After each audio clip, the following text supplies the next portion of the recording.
Lucas 1, a partir do 26.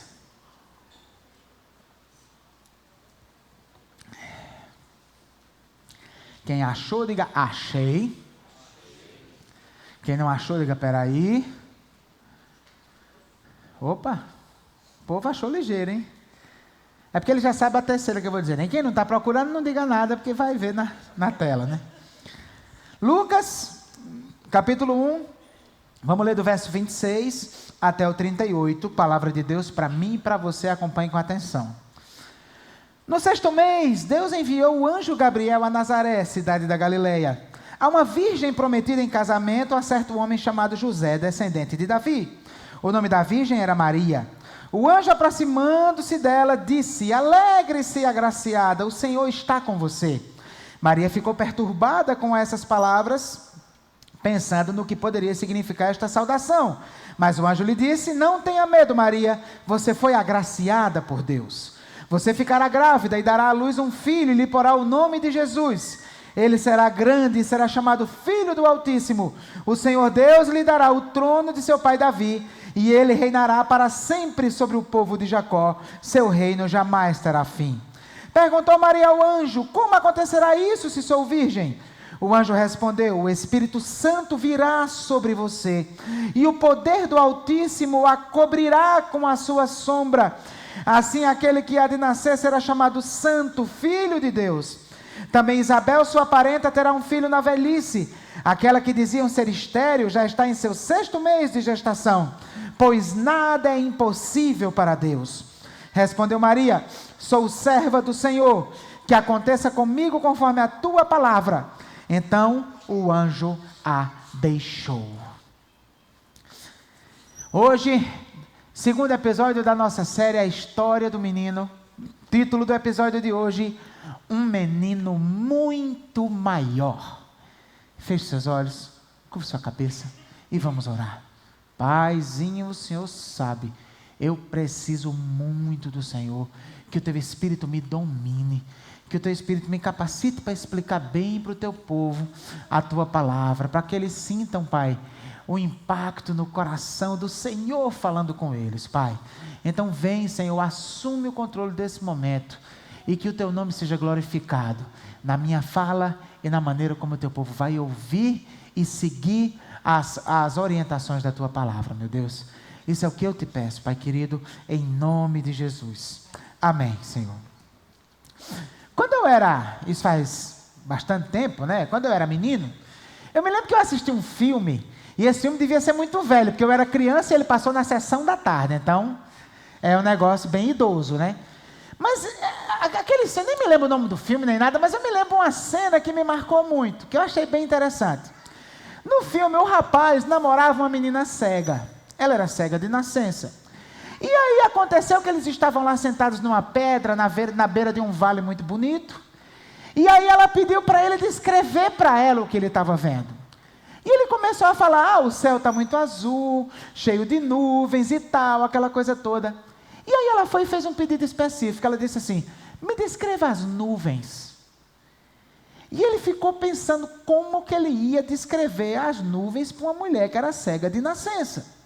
E ele não soube como fazer. E aí o filme adiantou-se. Lá mais para frente, noutra cena, ele encontrou com ela de novo. E aí ele trouxe para ela um bocado de algodão. E aí ele foi e colocou aquele monte de algodão na mão dela. E aí ela ficou tocando naquele algodão e ele disse: olha, está vendo isso aí? As nuvens são assim.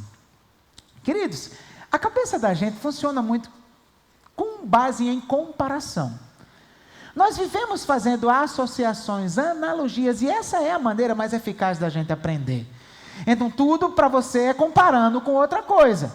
Então, por exemplo, até o nosso senso estético. Se você só conhece gente feio, quando você encontrar um feinho mais ou menos, você vai achar bonito demais. Porque é tudo na base da comparação, não é? Então, assim, Deus sabe que nós somos assim. E por isso que a Bíblia é cheia de analogias, de comparações.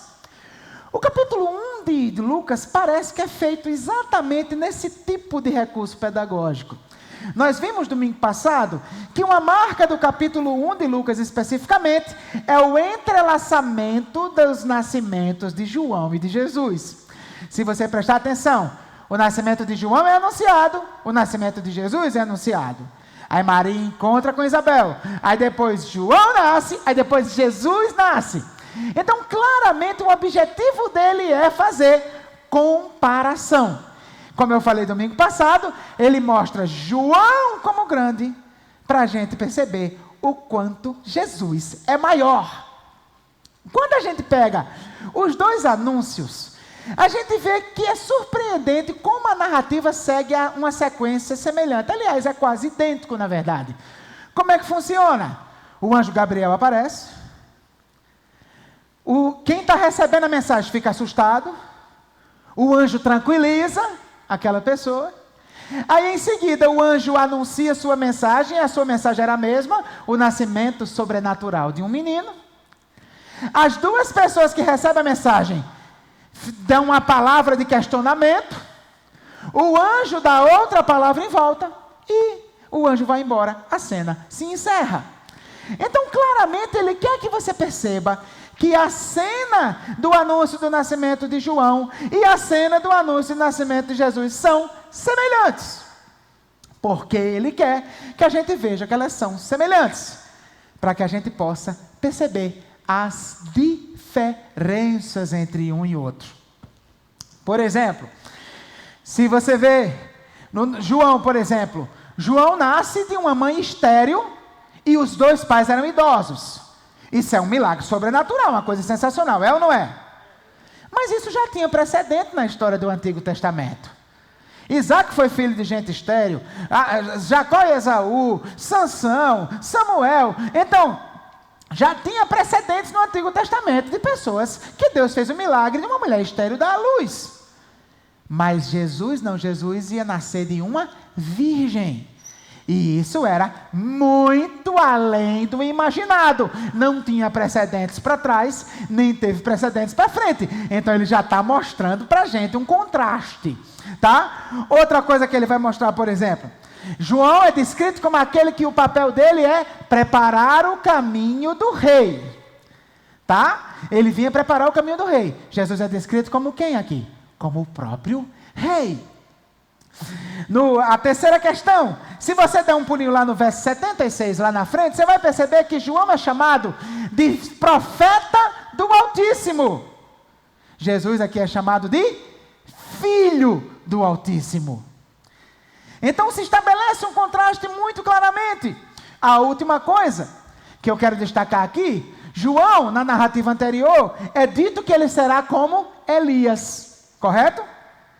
De Jesus é dito que ele será como Deus, porque ele é filho de Deus, concebido pela genética espiritual do próprio Deus.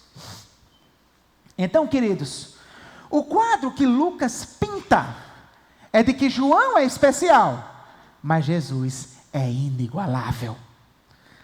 João é um grande menino, mas Jesus é um menino muito maior. Na verdade, Jesus e não João é o menino da história do menino. Então é isso que ele está deixando claro para a gente. E eu quero lhe convidar a perceber a mensagem sensacional que João nos passa acerca desse menino, que é muito maior do que o menino que ele já mencionou na sua primeira narrativa. O que é que o texto vai ensinar para nós? Que Jesus é o verdadeiro menino em quem Deus, em primeiro lugar, personificou a sua graça. Repita comigo, por favor. Jesus é o verdadeiro menino em quem Deus o quê?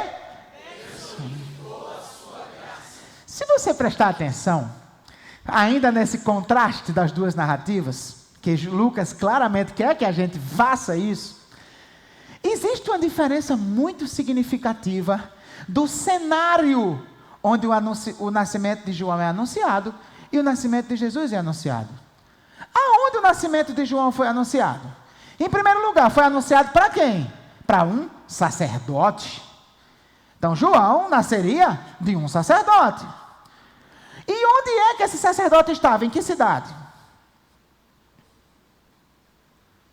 Você lembra em que lugar ele estava? Começa com tem e termina com pló. Onde é que ele estava? E o templo ficava onde? Me ajudem. Começa com Jeru e termina com Zalém. Então, João ia nascer de um sacerdote.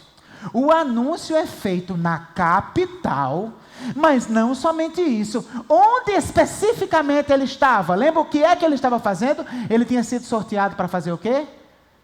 Oferecer incenso. Onde é que ele estava? Dentro do santuário. O lugar mais importante de todo o templo na sua lida diária, porque o santo dos santos que era lá dentro, só quem entrava era o sumo sacerdote uma vez por ano. Os mortais sequer pensavam nessa possibilidade. Ele estava no santuário. Alguém se lembra como era o santuário?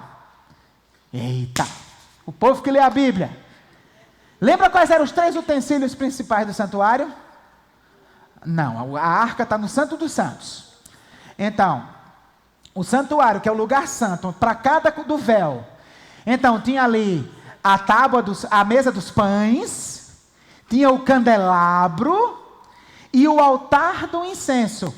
3 utensílios grandes e principais, todos eles cobertos de quê? De ouro.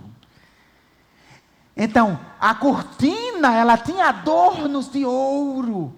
Então, era um lugar cheio de ouro. Era tão cheio de ouro que eu não sei se você se lembra disso, quem lê a Bíblia regularmente vai lembrar, mas desenvolveu-se um costume entre os judeus de jurar pelo ouro do santuário. Você se lembra disso? Que Jesus menciona isso e até critica isso. Lá em Mateus capítulo 23, verso 16, Jesus vai reclamar porque o pessoal disse, olha, se jurar pelo santuário pode descumprir, mas se jurar pelo ouro do santuário, não pode. Lembra disso aí? Então o resultado, tinha tanto ouro no lugar, que o pessoal desenvolveu esse costume, eu juro pelo ouro do santuário. Aí olha só, João foi anunciado a um sacerdote, num lugar chiquérrimo, glamouroso, cheio de ouro, na capital. Aonde o anúncio do nascimento de Jesus é feito. Em primeiro lugar, para uma moça comum, que era noiva de um carpinteiro, numa cidadezinha, num lugarejozinho insignificante chamado Nazaré. Queridos, Nazaré era sabe aquele negócio, o terceiro lugar depois de lugar nenhum?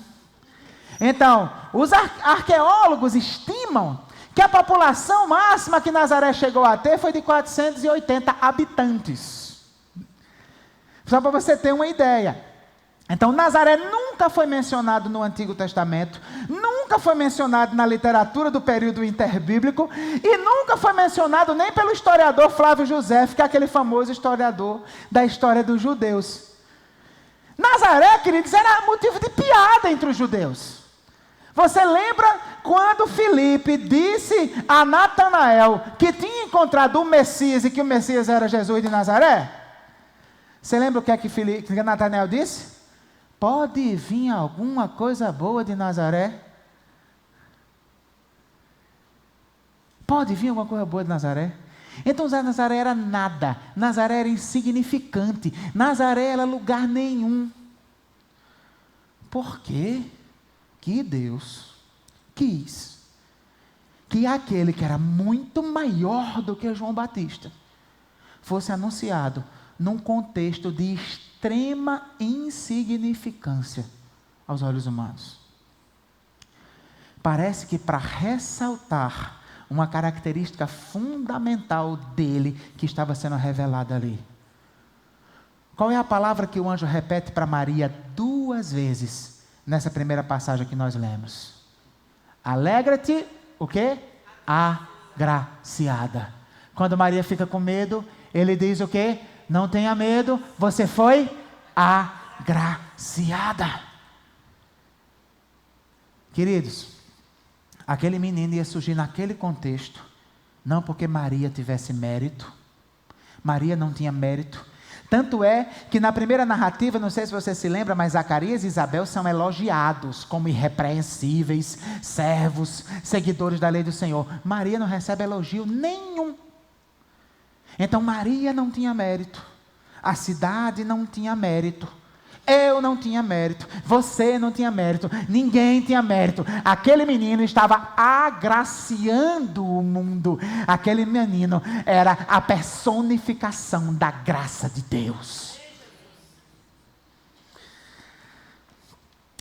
Olha, gente, graça é uma das palavras mais incríveis da Bíblia para mim. Eu sou apaixonado por essa palavra.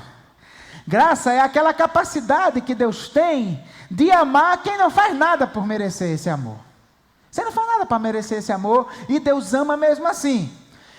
É por causa da graça de Deus que às vezes você faz besteira e ao invés de Deus castigar você, Ele vai abençoar você. Já aconteceu com você? Muitas e muitas e muitas vezes. O nome disso é graça. A graça dele se revelando. O Natal, queridos, é a celebração da expressão máxima dessa graça. É um lembrete de que Deus tomou a decisão de não tratar você com base nos seus méritos. Mesmo vendo que você não tinha merecimento, mas Ele enviou aquele menino graciosamente para salvar você. Mesmo vendo a maldade do seu coração, mesmo vendo seus pensamentos maus, mesmo vendo seu orgulho, seu egoísmo, seu ódio escondido, ao invés de enviar sofrimento, Ele enviou o menino. Ele enviou salvação. Ele enviou graça. E aí, queridos, diante dessa atitude constrangedora de Deus, nós precisamos nos perguntar: o que é que eu devo fazer em resposta a essa graça? Como essa graça precisa afetar minha vida? E aí, eu vou lhe convidar a fazer um estudo etimológico aqui da palavra graça, para você descobrir que ela compartilha a mesma raiz com as palavras muito importantes da Bíblia. E eu só vou selecionar 3, você vai entender o que é. Graça em grego é charis, que aportuguesado fica caris, tá? Então, a primeira palavra que eu quero mencionar, que tem a mesma raiz de charis, é chará. Sabe o que é chará? Alegria. Então, parece que Deus espera que aquele que é alcançado pela charis, em resposta, tenha chará no seu coração. Se alegre. Queridos, é lógico que um crente pode ficar triste às vezes. Mas um crente não pode ser triste. Não dá, cara. Porque ele foi alcançado pela graça de Deus. Deus perdoou os seus pecados em Cristo. Deus lhe deu um grande presente. Então, quando nós percebemos que fomos alcançados por essa graça, e quando nós percebemos a dimensão dessa graça, a gente precisa ter vontade de pular de alegria. Uhul! Esse precisa ser o nosso estado natural. Aí quando você está triste, é fora do comum. A ponto da pessoa chegar: o que está acontecendo que você está assim? Mas o seu estado natural precisa ser de alegria. Outra palavra que compartilha a mesma raiz de charis é a palavra efcharistia, que significa, sabe o quê? Gratidão. Essa é legal, porque até no português tem a mesma raiz, né? Graça, gratidão. Quem recebe a graça de Deus precisa ser grato. Ter um coração grato a Ele. Ter um coração grato aos outros quando reconhece que alguém o abençoou. Então você precisa amar mais esse Deus que lhe deu o maior presente do mundo. Você precisa querer ouvir esse Deus, ter vontade de estar perto desse Deus, querer servir a esse Deus. Porque se a charis lhe alcançou, seu coração precisa ter efcharistia o tempo todo. Gratidão, gratidão. E a terceira palavra que eu quero mencionar aqui, que compartilha a mesma raiz, é a palavra charizomé, que é um verbo, o verbo perdoar. A lógica qual é? A graça de Deus se manifestou perdoando seus pecados. A resposta que Deus espera é que você compartilhe o mesmo perdão que recebeu com outras pessoas. Se Deus é santo e perdoou você que é pecador, você como pecador não pode se recusar a perdoar outro pecador que lhe ofende. Por isso que na oração do Pai Nosso, Jesus nos ensinou a orar como? Perdoa as nossas dívidas, assim como nós perdoamos aos nossos devedores. O Natal é tempo de se perguntar: será que tem alguém que eu preciso perdoar? Será que eu estou vivendo a alegria do Senhor? Será que meu coração está cheio de gratidão? Então Jesus é o verdadeiro menino em quem Deus, em primeiro lugar, personificou a sua graça. Em segundo lugar, Jesus é o verdadeiro menino em quem Deus estabeleceu o seu reino. Vamos dar uma olhada nos versos do 31 ao 33. Olha o que é que o texto vai dizer para nós. Você ficará grávida e dará à luz um filho e lhe porá o nome de Jesus. Ele será grande e será chamado Filho do Altíssimo. O Senhor Deus lhe dará o trono de seu pai Davi. E ele reinará para sempre sobre o povo de Jacó. Seu reino jamais terá fim. Queridos, Jesus era um nome muito comum entre os judeus. Na verdade, Jesus era a forma grega de Josué. O nome de Jesus é o mesmo nome de Josué. Tá? Então, quando na Septuaginta, a tradução do hebraico para o grego, aparecem Josués, no grego lá está Jesus. Tá? Então, esse é o nome de Josué. Assim, na nossa cultura brasileira, não é comum você pôr o nome do filho de Jesus. Se você disser, como vai ser o nome do menino? Vai ser Jesus. A pessoa, nossa, né? É estranho, você não encontra muito Jesus. Mas em outros países isso é muito comum. No México tem um monte de Jesus. Esse é um nome bastante comum lá. Não sei se você acompanha, mas o atual técnico do Flamengo chama-se Jesus. Né? Em Portugal também é normal, não tem essa coisa esquisita, se colocar o nome do seu filho de Jesus. Embora fosse um nome comum na época, esse nome devia ter um motivo especial. Por quê? Porque não foi José nem Maria que deu o nome ao menino. Foi Deus quem escolheu o nome do menino. O anjo deixou claro, vai colocar o nome dele de Jesus. Então parece que o que tem em mente aqui é o significado do nome. Jesus, ou Josué, significa a salvação de Jeová. Ou então, Jeová salva. Então a ideia aqui, o nome, Deus queria que já a partir do nome ficasse claro quem era aquele menino. Aquele menino era o Salvador. Só que preste atenção, quando a gente pensa em Salvador, na nossa cabeça de hoje, de crente, você vai logo naquela ideia daquele planinho de salvação. Eu sou pecador, Deus me amou, Jesus morreu por mim, me salvou e tal. Mas você precisa entender essa expressão mais profundamente, dentro da sua herança do Antigo Testamento. Qual era a salvação que Israel esperava? Era especificamente numa figura, a figura do Cristo. E o que é que significa Cristo? Cristo significa ungido. E que ungido é esse? Aquele rei que viria para governar o mundo. E a partir dali, livrar o povo de Deus de todos os julgos de escravidão que eles viveram, recebendo na história do Antigo Testamento. Então, não tem essa separação de um Salvador que não seja o rei. A prova disso é o que ele vai dizer logo em seguida. Ele é aquele que vai sentar no trono de Davi, cujo reinado o quê? Não terá fim.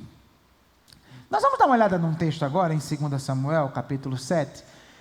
Esse texto é muito importante na história da redenção, porque esse texto estabelece as bases daquilo que nós chamamos de esperança messiânica, ou seja, expectativa por um rei ungido que viria.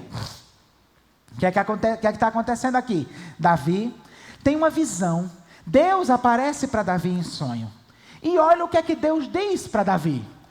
Quando a sua vida chegar ao fim e você descansar com seus antepassados, escolherei um dos seus filhos para sucedê-lo, um fruto do seu próprio corpo, e eu estabelecerei o reino dele. Será ele quem construirá um templo em honra ao meu nome, e eu firmarei o trono dele para sempre. Eu serei seu pai, e ele será meu filho. Quando ele cometer algum erro, eu o punirei com o castigo dos homens, com açoites aplicados por homens. Mas nunca retirarei dele o meu amor, como retirei de Saul, a quem tirei do seu caminho. Quanto a você, sua dinastia e seu reino permanecerão para sempre diante de mim, e seu trono será estabelecido o quê? Para sempre. O que é que está acontecendo aqui? Davi recebeu de Deus uma promessa. Qual foi a promessa? Davi, fica tranquilo, eu não vou fazer com você o que eu fiz com Saul. Porque o que é que tinha acontecido com Saul? Saul foi estabelecido rei, mas Deus se desagradou dele e Deus lhe retirou o trono. Agora Deus está dizendo a Davi: Davi, com você não vai ser assim. Vai nascer um menino, você vai ter um menino, esse menino vai construir o meu templo e o meu trono vai se estabelecer nele para sempre.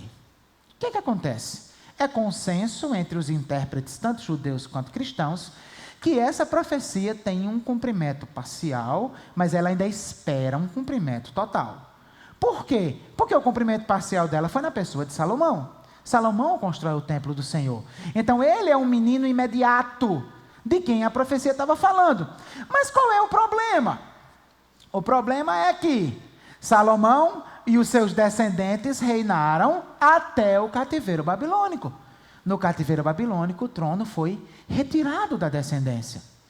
E aí é consenso, tanto entre judeus quanto cristãos, que Salomão não conseguiu ser o cumprimento total dessa profecia. O trono não foi estabelecido para sempre. E a partir do cativeiro babilônico, qual é a esperança de Israel? A chegada de um menino descendente de Davi, que sentaria nesse trono e que esse trono jamais seria arrancado dele. A partir do cativeiro babilônico, essa expectativa não é mais por um menino comum. É aquele que é Deus forte, maravilhoso conselheiro, Pai da eternidade, príncipe da paz. É aquele que as nuvens do céu vão se abrir e vai descer, e todo mundo vai dar glória a ele, e todo joelho vai se dobrar, etc. e tal. Então, o resultado, queridos, a partir disso, todo judeu, a partir do momento que se entendia por gente, ele era ensinado a esperar a chegada desse rei. Esperar a chegada desse rei. Maria esperava a chegada desse rei. E o que o anjo está dizendo para Maria? A espera acabou. O rei vai nascer de você. O rei do universo. O Senhor dos senhores. A cultura ocidental, ela associou o Natal a vários símbolos, né? Então, assim, existem alguns símbolos que, na minha opinião, são bons símbolos, tá? Então, por exemplo, esse hábito de trocar presentes, para mim é um excelente símbolo. Porque você vive entre família a essência do Natal, o presente maior de Deus para a humanidade, seu filho nascendo ali. Então eu considero um bom símbolo. A árvore também é um bom símbolo, vida, tá? Agora tem uns símbolos que eu acho meio assim. Papai Noel, por exemplo, é um tanto quanto estranho. Por quê? Porque é uma pessoa. E quando você encarna numa pessoa o Natal que não seja na pessoa do Filho de Deus, aí você pode estar fazendo um desvio de foco. Então, particularmente, eu não sou muito amigo do Noel, tá? Eu não ponho Isaac para sentar no colo dele para tirar foto no shopping. Tá? Então, não sou muito amigo dele. Mas, enfim, de todos os símbolos do Natal, na minha opinião, o mais importante é o presépio. Crente tem medo de presépio, porque tem medo de estar fazendo imagem de escultura e estar adorando, mas não tem absolutamente nada a ver. O presépio é uma cena. É uma cena que é dramatizada. Pode ser pintado, pode ser uma foto, pode ser um desenho animado, um pôster, os bonequinhos, pode ser de gesso, pode ser só a sombra. Na minha opinião, o presépio é importante, porque de todos os símbolos é o único que claramente mostra o que é o Natal, o menino ali na manjedoura nascendo. Então, eu particularmente acho que você pode fazer um presépio na sua casa e até deve. Mas enfim, vai da consciência de cada um.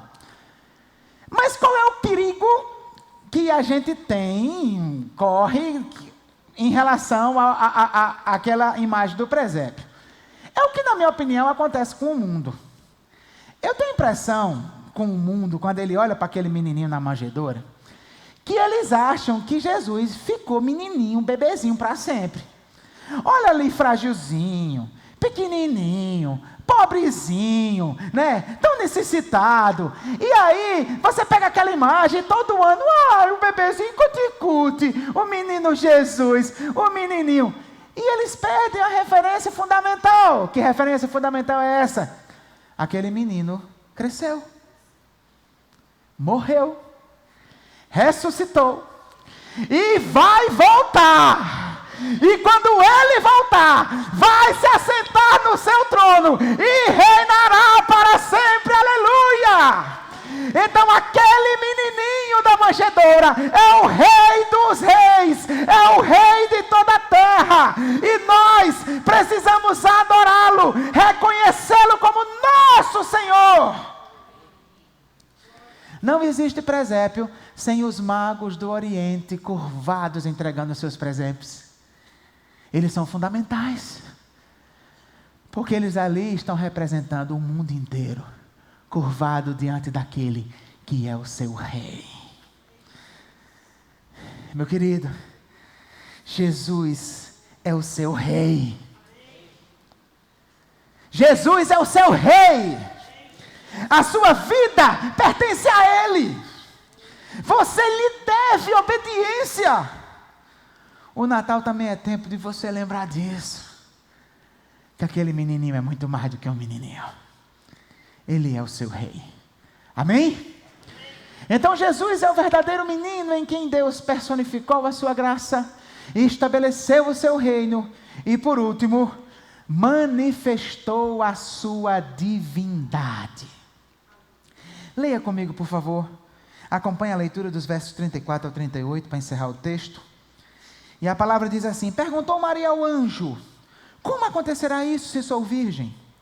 O anjo respondeu: o Espírito Santo virá sobre você, e o poder do Altíssimo a cobrirá com a sua sombra. Assim aquele que há de nascer será chamado Santo, Filho de Deus.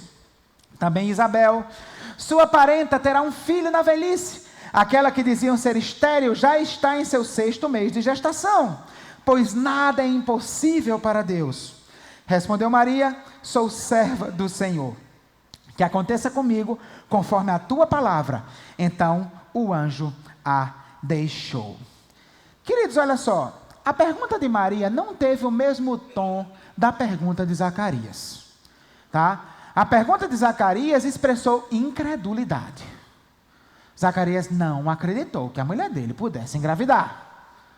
Já Maria não, Maria é diferente. A prova disso é que o anjo não repreende Maria. Mas com Zacarias você se lembra que o anjo ficou revoltado, fez até o velho ficar mudo. Está entendendo? Então o que é que acontece? Aqui a pergunta de Maria não é de incredulidade, a pergunta de Maria é por querer entender como vai ser aquilo. Porque ela é virgem. E tipo assim, uma mulher estéril engravidar tinha precedentes na história de Israel. Uma virgem engravidar, não. Então, de repente, eu não sei, talvez até ela pensasse se ia antecipar o casamento com José, como é que ia ser o negócio, né? Talvez ela quisesse saber, queria entender como é que a coisa ia acontecer. E aí, queridos, o anjo explica para ela. E as palavras do anjo são sensacionais. As palavras do anjo são belíssimas. O que é que o anjo diz para ela? O anjo descreve uma cena. O anjo diz assim: Maria, presta atenção. O Espírito Santo vai descer sobre você. E ele descreve como se o Espírito Santo fosse uma nuvem que ia descer. A ideia é descer para envolver. Por isso que algumas versões mais antigas dizem: te envolverá com a sua sombra, né? Então ele é como se fosse uma nuvem que vai vir, vai envolver ela de tal maneira que ela não vai conseguir nem enxergar, porque vai ficar tudo sombrio, tudo obscurecido. Te envolverá com a sua sombra. Aquela nuvem virá e Deus quer, o anjo quer descrever uma imagem para ela. E me parece que o anjo está fazendo alusão a duas cenas do Antigo Testamento E que quando a gente consegue captar isso, a gente vê a beleza do que o anjo está dizendo para ela. Qual é a primeira cena que você consegue se lembrar do Espírito Santo descendo, envolvendo, pairando sobre na escuridão? No princípio criou Deus os céus e a terra porém estava sem forma e vazia. Havia o quê? Trevas. Estava tudo escuro e o Espírito de Deus pairava sobre as águas. Então parece que a primeira coisa que o anjo quer fazer é lembrar a Maria que Deus tem poder de criar do nada. Que Deus tem poder de trazer à existência o que não existe. Que Deus tem poder de fecundar o óvulo dela sem precisar de espermatozoide masculino. Então o anjo está mostrando, olha, é o Espírito de Deus que pairava, que criou todas as coisas, que vai descer sobre você. Mas parece que tem uma outra cena que o anjo quer aludir aqui, que está lá em Êxodo. Eu queria que você abrisse, por favor, meu filho. Êxodo 40, 34. O que é que acontece? Olha só. Êxodo 40, 34, 35 é o encerramento do livro de Êxodo. Olha o que o texto diz. Então a nuvem cobriu a tenda do encontro, e a glória do Senhor encheu o tabernáculo. Moisés não podia entrar na tenda do encontro, porque a nuvem estava sobre ela e a glória do Senhor enchia o tabernáculo. Então o que foi que aconteceu aqui? O que é que estava acontecendo? Você deve se lembrar. Isso aí foi quando o tabernáculo terminou de ser construído. Antes do tabernáculo ser construído, aonde é que estava a nuvem da glória do Senhor?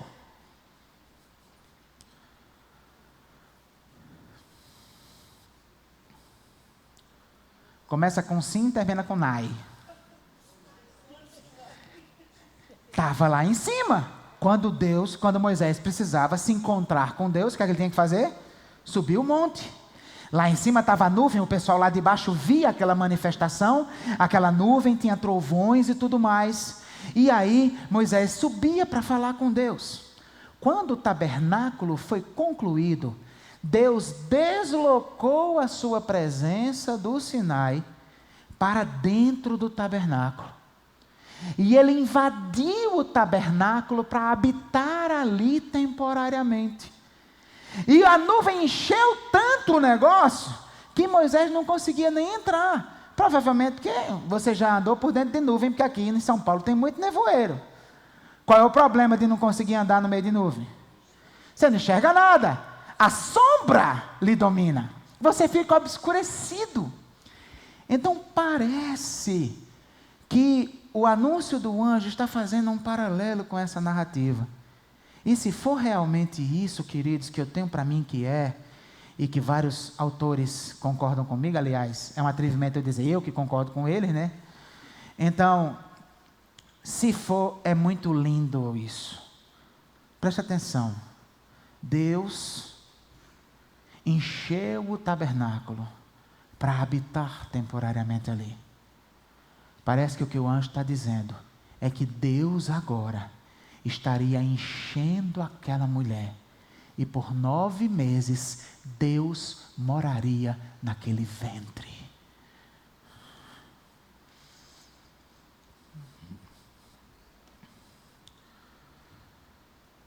Parece que as palavras que o anjo diz em seguida confirmam essa ideia. Porque o anjo diz que, porque isso ia acontecer, aquele que nascesse seria chamado de 2 coisas. E na cultura hebraica, ser chamado de algo é a mesma coisa de dizer, ele será esse algo. Tá? Ele será o quê? Santo e filho de Deus. A ideia aqui não é santo no sentido nosso, os crentes são santos. Nem filho de Deus no sentido de adoção como a gente. A ideia ali é de filho diferente. Por quê? Porque a concepção foi divina. Tipo assim, o Espírito Santo ia levar a carga genética de Deus para aquele útero, digamos assim. Então, aquele que ia nascer seria Deus. Seria da mesma natureza do seu pai. Filho de Deus, santo como seu pai é santo. Os judeus entendiam assim, Tanto é que lá na frente, em João, abra aí por favor, filho, você vai ver que tem uma hora que os judeus ficam revoltados porque Jesus aceitava ser chamado de filho de Deus. E por que eles se revoltavam assim? Olha o que o texto diz. Por essa razão os judeus mais ainda queriam matá-lo, pois não somente estava violando o sábado, mas também estava até mesmo dizendo que Deus era seu próprio Pai. O quê? Igualando-se a Deus.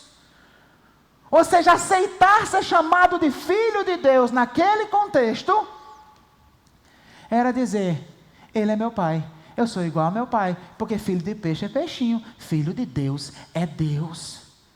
E como meu pai é santo, eu também sou santo.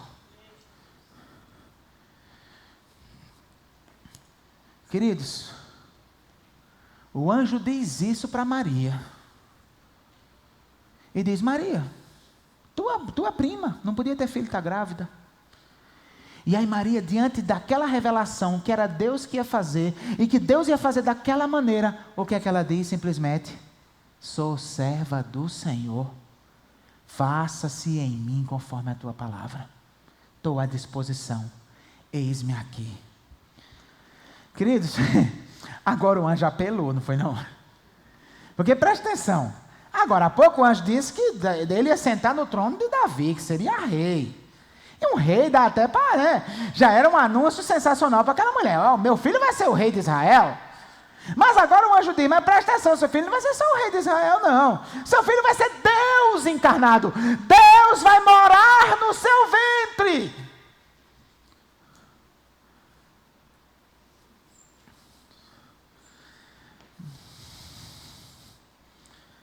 Queridos, por isso que depois que aquele menino nasceu e cresceu, ele deu ordem à natureza, e a natureza obedeceu: sossegai. Por isso que os demônios se tremiam diante desse menino. O que tu queres conosco, Jesus, filho do Deus Altíssimo? Por isso que a morte se rendeu diante dele, e ao terceiro dia ele ressuscitou.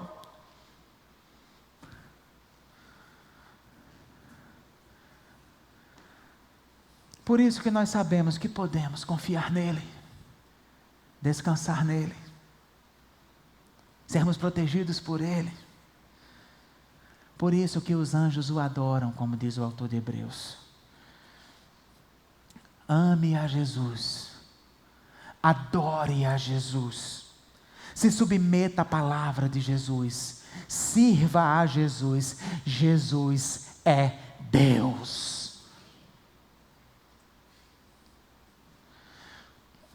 Tem mais uma coisa que eu quero destacar aqui, para a gente concluir, para a gente partir para a conclusão, que é muito importante nesse momento, tá? Infelizmente, o medo que a gente como crente tem da idolatria a Maria, faz a gente perder a referência do quanto Maria é importante na história da redenção e do quanto ela deve ser considerada, respeitada e imitada por nós. O que Maria estava fazendo aqui, queridos? Deixa eu explicar aqui para vocês entenderem o drama do negócio. O casamento entre os hebreus não era como o nosso. O casamento entre os hebreus se dava em 2 etapas, tá? E como é que funcionava? A moça era considerada propriedade do seu pai. Era essa a cultura dos hebreus. Na verdade, era a cultura da antiguidade, no geral, né? Então, a moça era propriedade do seu pai.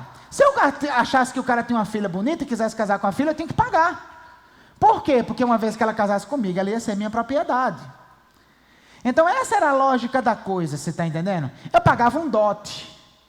Então o pai da noiva estabelecia o preço. Eu não sei se você se lembra que lá no final do livro de Jó, está entendendo? No final do livro de Jó, quando fala da riqueza que Deus restabeleceu a Jó, diz que Jó teve muito mais camelos, muito mais bois, muito mais jumentos, e aí fala das filhas de Jó como a menina mais bonita que tinha na região. Você lembra disso? Você nunca se perguntou por que mencionar, como diz lá no meu sertão, a boniteza das filhas de Jó?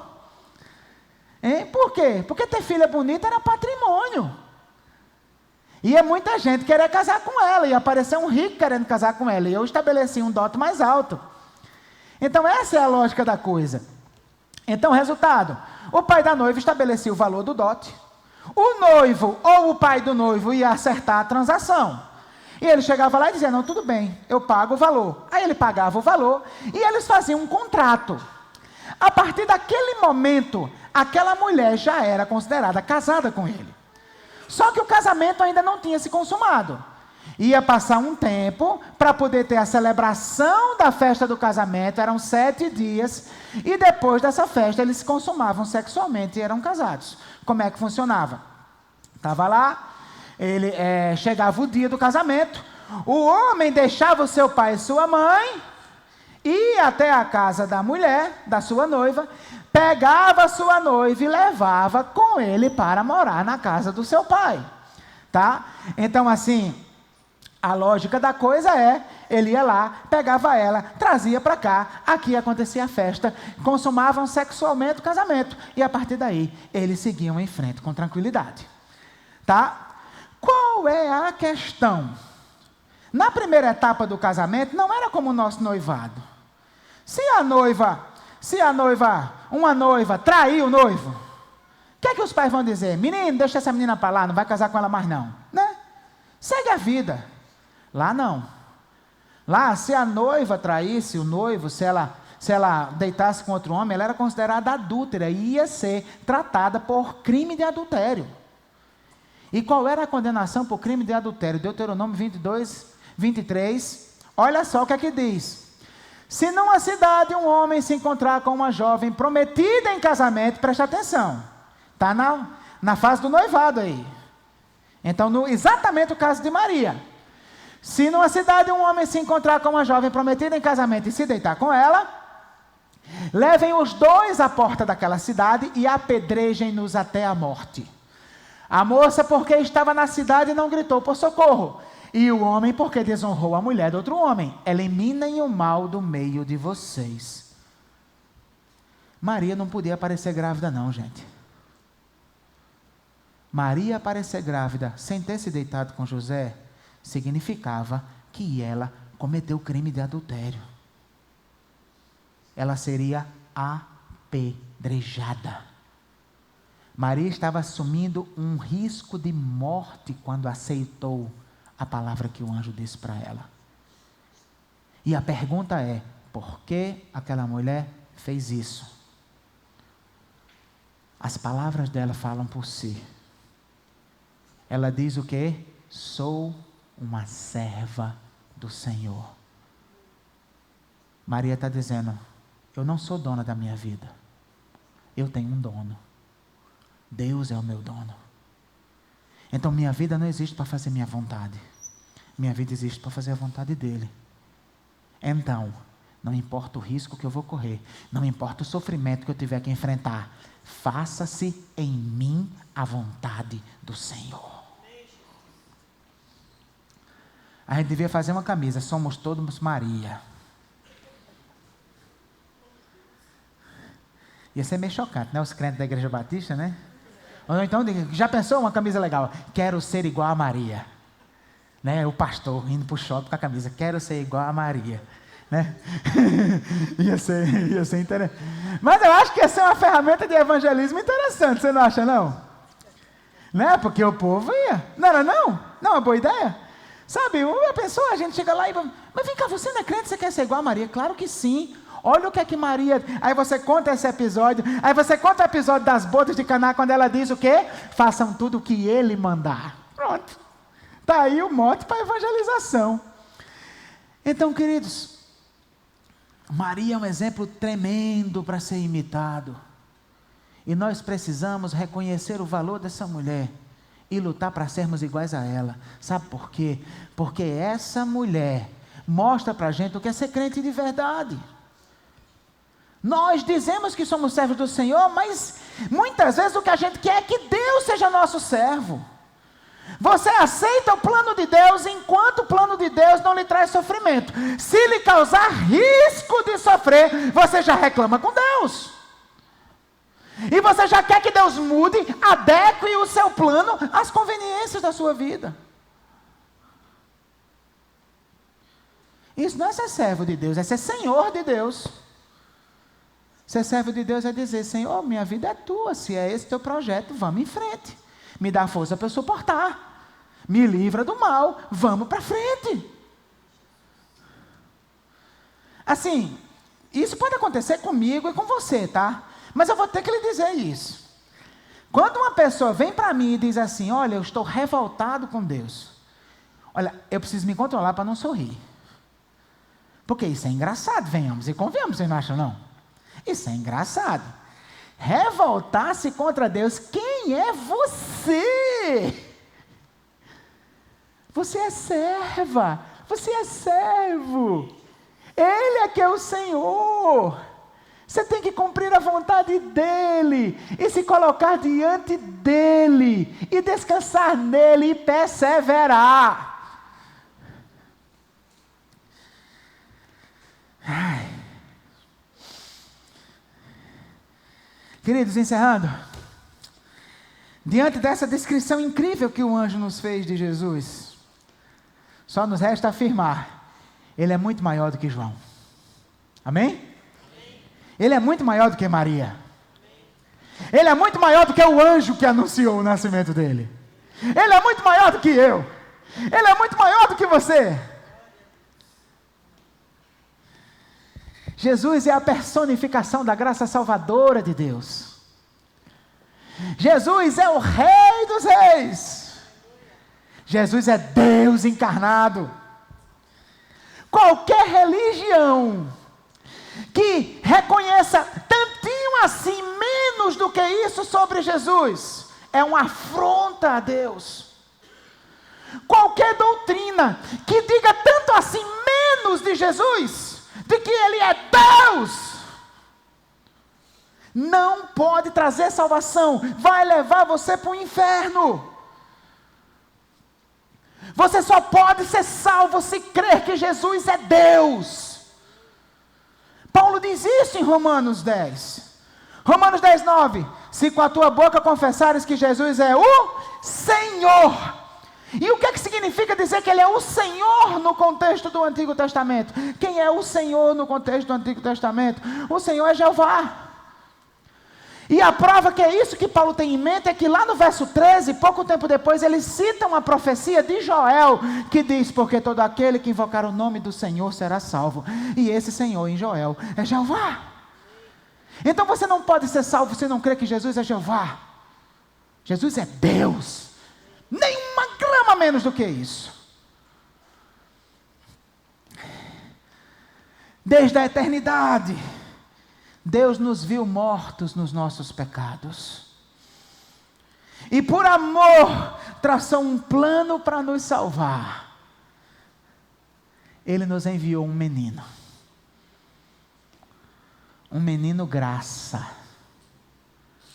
Um menino rei. Um menino Deus.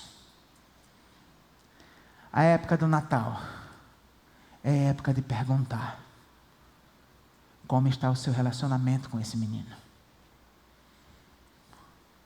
Você tem se alegrado na graça dele? Você tem o seu coração grato pela graça? Você reconhece isso? Ele é o rei da sua vida. Você está se submetendo ao reinado dele? Você está vivendo para fazer a vontade dele? Você crê que ele é Deus? Você está vivendo para adorá-lo? Você está vivendo prostrado diante dele, reconhecendo que ele é o Criador dos céus e da terra, o Senhor, que Jesus é Jeová? Se não, você precisa crer nisso. O Natal é tempo para lembrar disso. Que Deus nos abençoe. Vamos ficar em pé. Fique em pé, feche seus olhos, curva sua cabeça para nós orarmos. Eu quero orar nesse momento por alguém que está aqui nessa manhã e porventura ainda não entregou sua vida a Jesus, ainda não reconheceu Jesus como Deus, como Senhor da sua vida. Se você ainda não fez isso, mas hoje de manhã você crê e quer entregar sua vida a Jesus, para Jesus começar uma nova história, levante sua mão que eu quero orar por você. Você que diz: pastor, ore por mim, eu vou entregar minha vida a Jesus hoje. Eu vou reconhecer Ele como meu Senhor, como meu Salvador, como meu Deus. Você reconhece, olha, eu até já visitei, até gosto, mas ainda não tive coragem de me comprometer. Mas hoje eu vou ter coragem e vou me comprometer. Se você é essa pessoa, levante sua mão que eu quero orar por você. Você que está nos visitando também pode fazer isso. Você que está nos assistindo pela internet também pode fazer isso. Você pode, aí no seu lugar, na sua casa agora, tomar a decisão de entregar sua vida a Jesus. Tome essa decisão e aí procure uma igreja bíblica, uma igreja verdadeiramente cristã que ensina a palavra. Se você mora aqui em Mauá, vem aqui, aqui é o seu lugar. Mas se você está aqui nessa manhã, não saia daqui sem assumir esse compromisso.